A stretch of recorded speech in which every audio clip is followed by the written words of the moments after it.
Hello, and welcome to Stop Selling Backwards, a systemized approach to marketing. My name is Tieshena Davis. I'm a book publisher and informational speaker who specializes in author branding and development.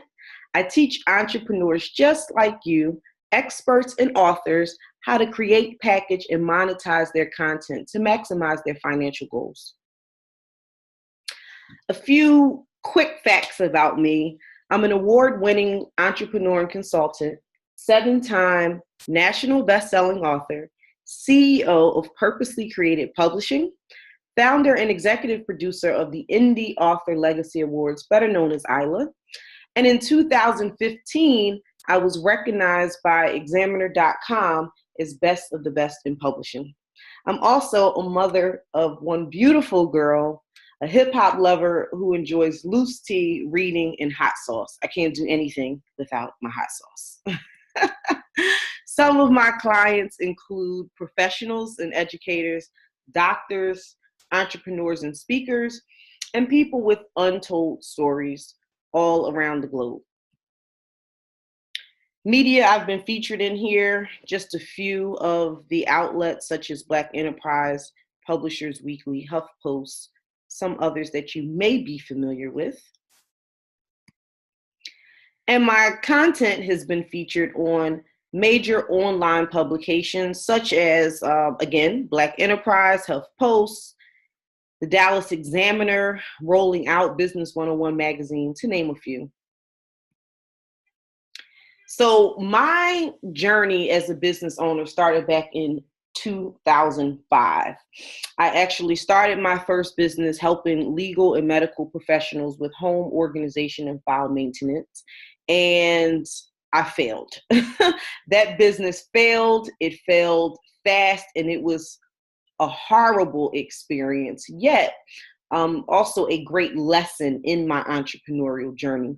So after experiencing that failure, which was mainly caused to not knowing how to generate leads for my business, not knowing how to nurture the leads that I had, and truly find other ways of expanding the business.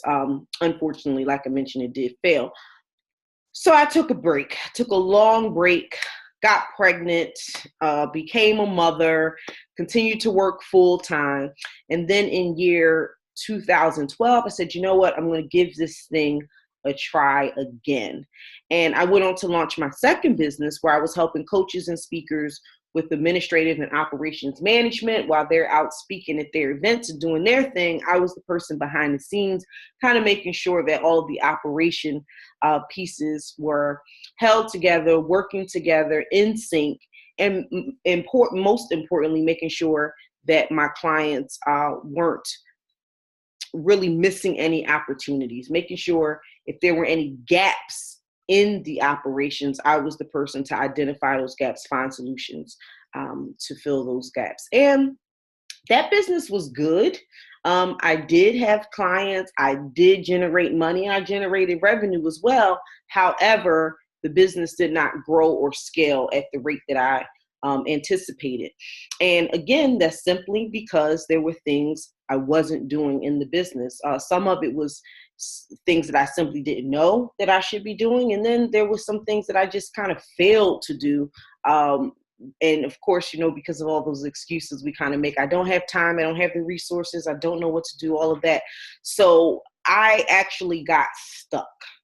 Again, while the business was generating revenue, was generating profit, I just got stagnant. And I just saw that every month, when I look back over, 2 years, the business just wasn't growing. But it was in that business that I actually discovered my aha moment. And for me, the aha was the clients that I served, coaches and speakers, were also authors. And while they were out coaching and selling programs and selling their books in the back of the room, I couldn't understand why that was the only time they were selling books when there's 365 days of the year, right? Books are a product. So I'm like, this doesn't make too much sense. Why aren't they generating transactions every single day for these books? And that's when I had my aha moment and discovered that a lot of people with books, a lot of authors just simply didn't know how to monetize their work beyond book sales. And that's when I said, okay, I'm going to tap into this because there's a huge, huge gap over there. I have some solutions, new solutions on how I could really, really help the challenges that authors are having. I'm going to go ahead and launch a publishing company. So I dissolved the other business, launched a publishing company in the first year, published 36 best-selling titles, woohoo, which was so, so, so exciting and really set me up for success for the years to come, which brings me to today. I've attracted thousands of leads over the last few years, published over 300 plus books, and consistently I've generated multiple six figures annually. And as I look at this journey and as I share this journey with you, I can't help but to think, what could I have done differently in the last business, in the first business, even in the current business in that first year, although it was successful? What is it that maybe I could have done differently to really fast track my growth, to set me up for success for years to come?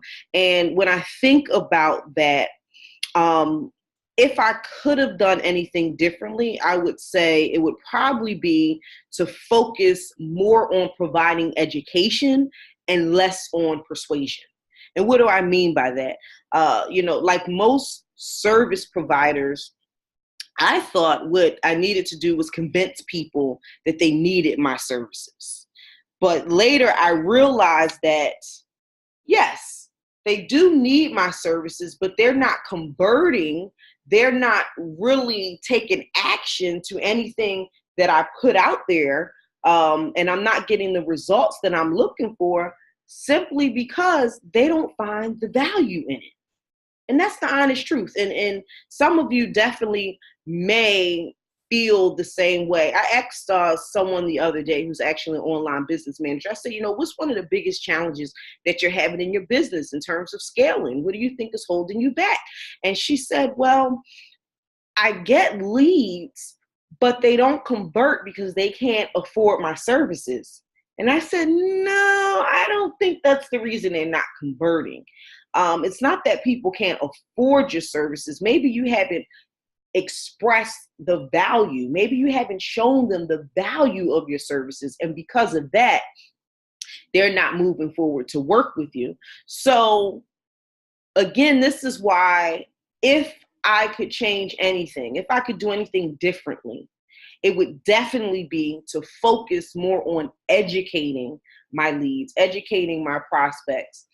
And what I realized from that is, your mind is a monetization tool. If you share information, that's what really drives in the customer. So my philosophy is this: if you share education and then the education gets you exposure, that'll bring the sales. So let's break this down. What do I mean by that? If we share information, if we become educators, we share information through ebooks, through blog posts, through case studies, tons of other ways, videos, infographics, tons of ways we can share our knowledge. If we do that, and then that opens up the door for the exposure, which is really about awareness, is letting people know that we exist, our services exist, and that we are the go-to person in our industry for this particular subject matter. So with awareness, of course, that comes by word of mouth. Others are kind of telling, other people about you. It comes through sponsorship opportunities. It comes through strategic partnerships. And that's what drives the customers. And of course, you get customers through this awareness process, but also through promotions, your testimonials, your referrals. So all of that kind of works together But it starts with education. It starts with you becoming that thought leader on these particular subject matters. And I believe there's two types of buyers, right? We have the buyers who are very logical. They want to see the information. They want to break down the information. They want to analyze the information. They want to ask all the questions. They want to make sure there's no surprises before they sign that dotted line. But then you also have those who kind of make decisions based on emotion. And we call that buyer psychology. And with those group of people, it's more about ego. It's more about feeling. It's more about instant gratification. It's more about being seen and being heard and how everything looks and feels. With both type of buyers, again, our focus as service providers, if we really want to scale the business, our focus as service providers should be to educate them as much as possible on any question that they would have about our service, any question they would have about benefits of our service, any question they would have about value of our service or delivery of our service. What are the things that happen, from the time that we had this first interaction with the client all the way down to the time they close? All of those things, again, questions that they may have about value, about benefits, about delivery, about pros and cons, all of these things, we should be providing education, providing information throughout that process to really show them that I'm the person you need to work with. And through that system, that's how you can truly scale your business. So I want to share with you the strategy that I've been using in my business. This is also a strategy that I've shared with clients who aren't just authors, but also have businesses. I want to share that with you. So let's get started. My strategy is content marketing. I believe it's a big piece, again, that we're missing in our sales cycle. So, traditionally, we're told, especially nowadays, you have to have a sales funnel. And in that sales funnel, you should have an email sequence. But what I believe is most important is not so much knowing how your funnel is going to be set up, right? Of course, it goes from lead to contact, and then from contact you nurture, from nurture you close, then you welcome your client and provide the service. That's the sales funnel process. But in each of those areas that I just mentioned, there's really a journey for the buyer. And in each of those areas, you should be providing information so that, again, they're confident in knowing I found the right person and I'm ready to work with them and spend my money. So in your content marketing strategy, there's 4 steps that I want to share with you. And that's value, journey, topics, and delivery. Let's talk about it. So the very first step is identifying your value proposition. Your value proposition is how you are expressing to prospects the relevancy of you and your service that you provide, the return on their investment that they're going to receive, and the uniqueness of the service that you provide. So with those 3 things, let's talk about relevancy. It's really expressing how do you solve immediate problems or improve a current situation. So this is something I definitely want you to write down, these 3 areas, and I want you to start thinking about in your business, and you may already have this. If not, let's do a recap.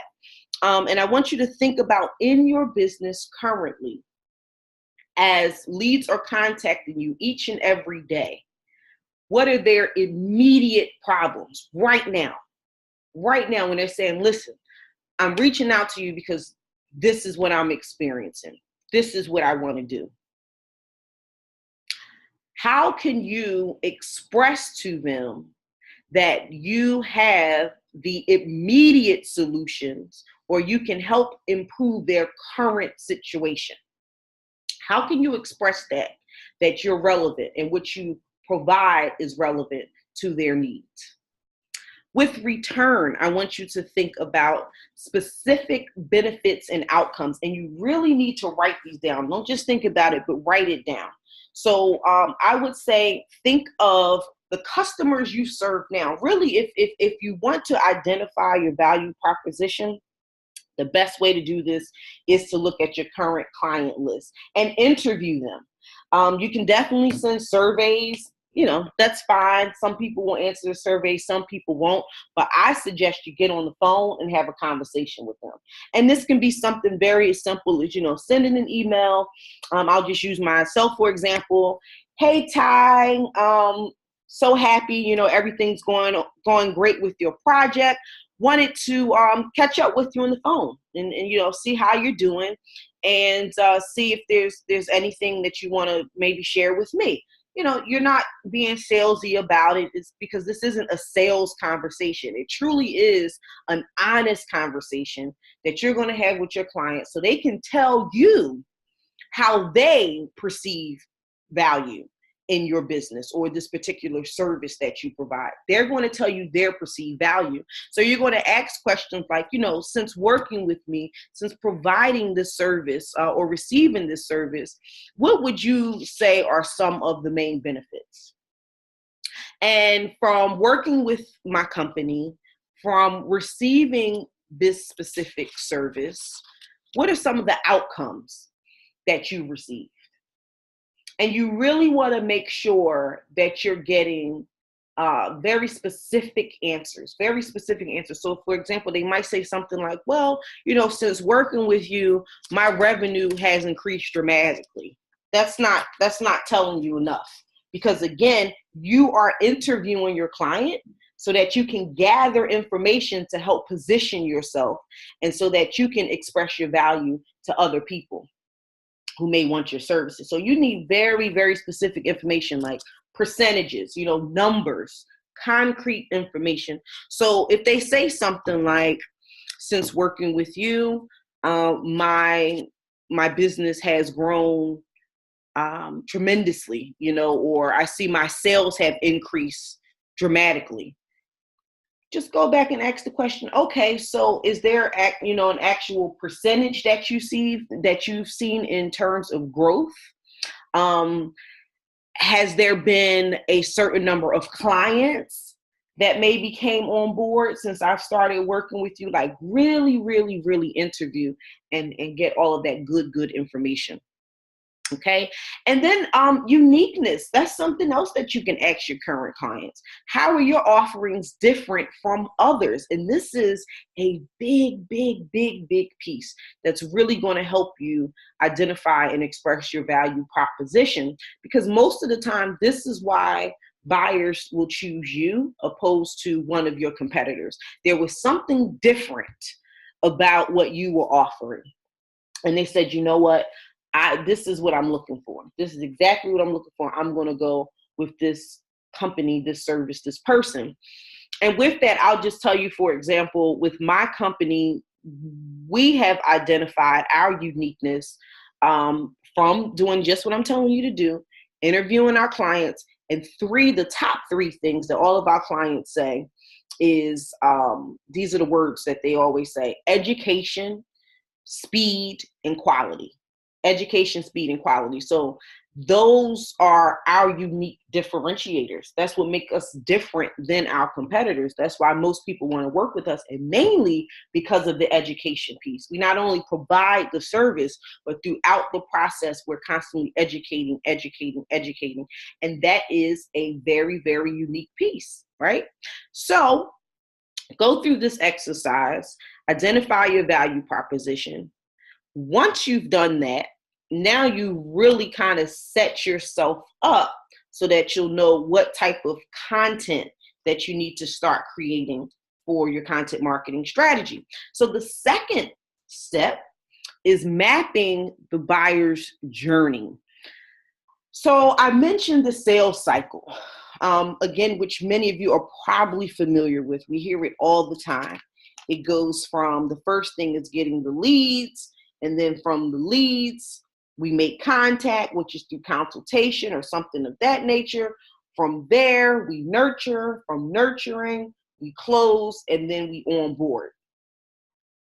In that sales cycle, I like to focus more on this journey that the buyer is really coming through. Not so much the sales funnel, but the journey that they're coming through. And I break my journey down like this. It's attract, capture, nurture, and convert.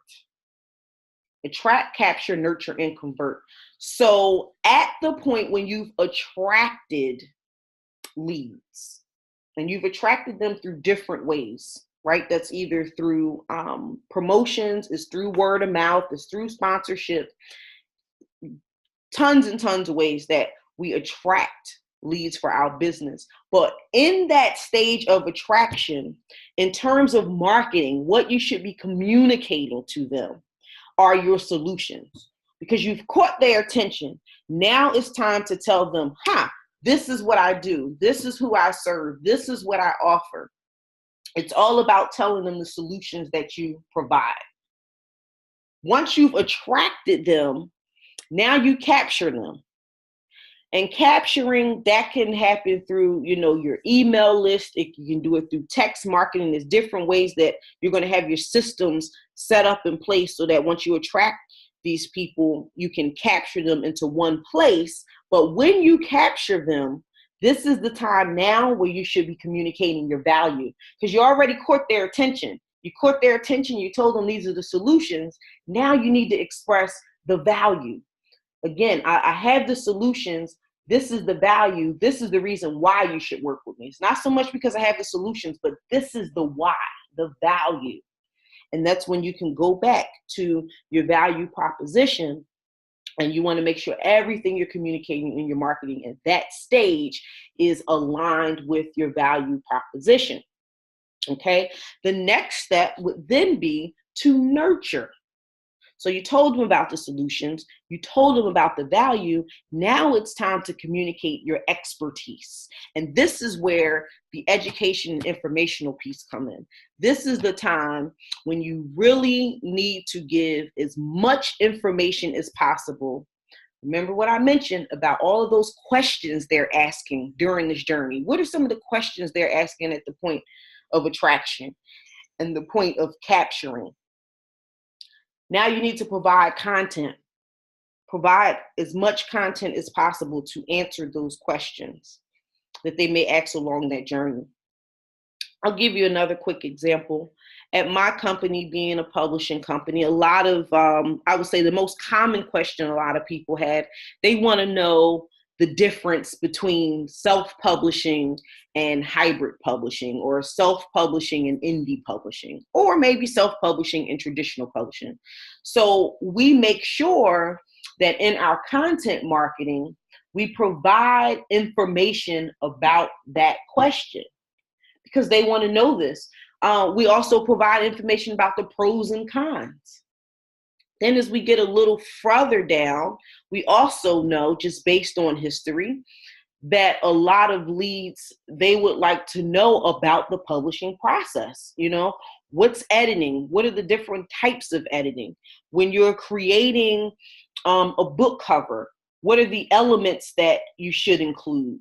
Why is color important? Why is psychology of color important? All of these questions that they have. So we make sure, as we're in the nurturing process, that we constantly give information, give education, so that we can now show them we're the expert on this particular topic. We don't just provide the service. We're the expert. This is what we know, what we know, what we know. Constantly sharing information. Okay. And then that brings you to convert. And now it's your job to communicate the interest. So now you've already attracted them, you've captured them, you're nurturing them, but now you need to let them know, listen, I'm interested in working with you. I'm interested in work. How can you express that to them? I think a big mistake that we make as service providers is heavily relying on our leads to tell us they want to work with us, and for our leads to make that decision to say, yes, I'm ready to exchange dollars. I'm ready to make this happen. we also, in any relationship, because that's absolutely what it is, in any relationship, there needs to be 50-50. Give and take, give and take, give and receive, give and receive. So if our leads are saying, listen, this is what I need, this is what I want, I'm interested in you, I want to learn more about you, I'm not quite ready to make the decision, and you're going through this process of communication, which is all marketing, communicating solutions, values, expertise, you too need to express your interest in the client. Tell them why you're interested in working with them. What would make this relationship so dynamic? How could this help you in your industry? How could this help you maybe improve or create better solutions? Very important that through that journey's buyer, you're constantly communicating, and making sure that every point of communication is aligned with the journey. Okay. Step 3 is to now create the content topics, because you've gone through that process in number 2. And these are some of the things I want you to think about as you start creating your content topics. When you are interviewing your leads, whether that's through your consultation or whatever your process is, when you have that first point of contact to find out what their problems are, and you're telling them what your solutions are, maybe from there, you send them your service packages, whatever that process is for you. What are some of the goals that they're expressing? When they reach out to you and say, listen, this is something that I want to do, and my goal is XYZ. What are some of those goals? Write those down. What are their motivations for wanting to do the things that they're doing? I'll use another example. In my company, we publish books. So a lot of our clients, their goal is maybe to position themselves as an expert. Maybe it's to create another product.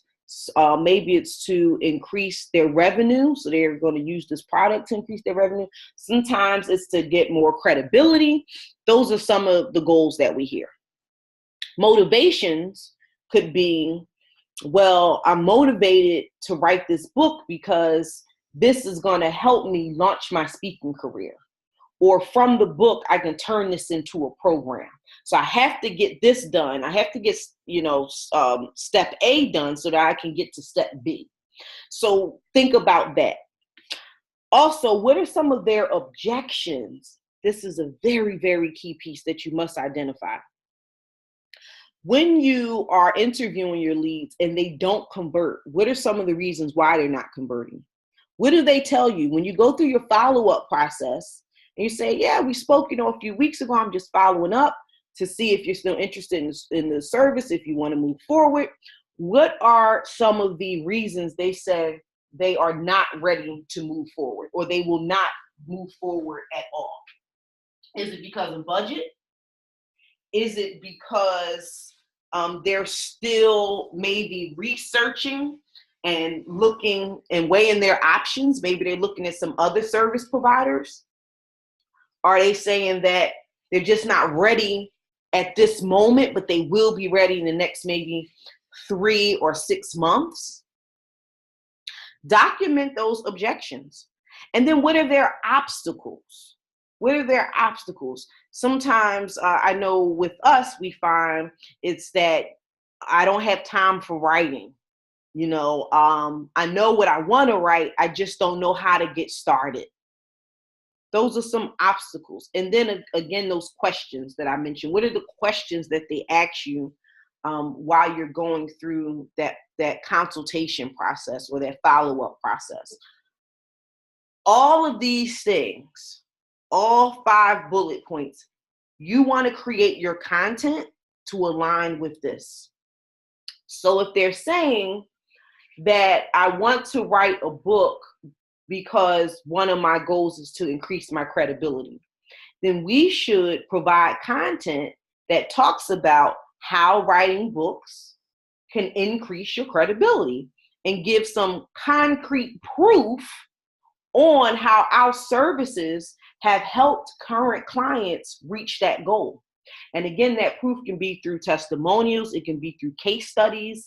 It can be a sample board, where you're showing some of the things that you've actually done with the project. Same thing for motivations. My motivation is I want to get this done because I want to launch my speaking career. Then we should provide content that talks about how writing and publishing a book can launch your speaking career. I hope you get the idea, right? So for each of these bullet points, first, identify all of these things, write those down, and from there, that's how you're going to create your content topics. And step 4 in the process is now to deliver the content, right? Now we got to deliver it. So there's several ways that you can actually deliver your content. One of the key things is the formats. So early on, I mentioned through information, there's different ways that you can share information. Again, you can do it through ebooks, you can do it through infographics, blogs, articles, also guest blogging, which is great. That's going to give you exposure, which is a part of that equation that I talked about. Remember, education exposure brings sales. So guest blogging is awesome. Also podcasts, online radios, videos, testimonials, case studies, FAQs. There's like tons and tons of ways that you can deliver your content. So that's another thing I want you to think about. At least at the very minimum, 10 different formats in which you can deliver your content. For each format, always make sure you have a call to action. The call to action isn't always, buy here, sell here, purchase here. But it may be for them to have a conversation with you. It may be for them to come on a free webinar where you're going to give them even more information, a little bit more in depth. Okay? But always have a call to action so that they can now get that information and then you tell them the next thing to do. Okay? Also think about your outlets. As you're sharing your information, this is what's going to bring the exposure.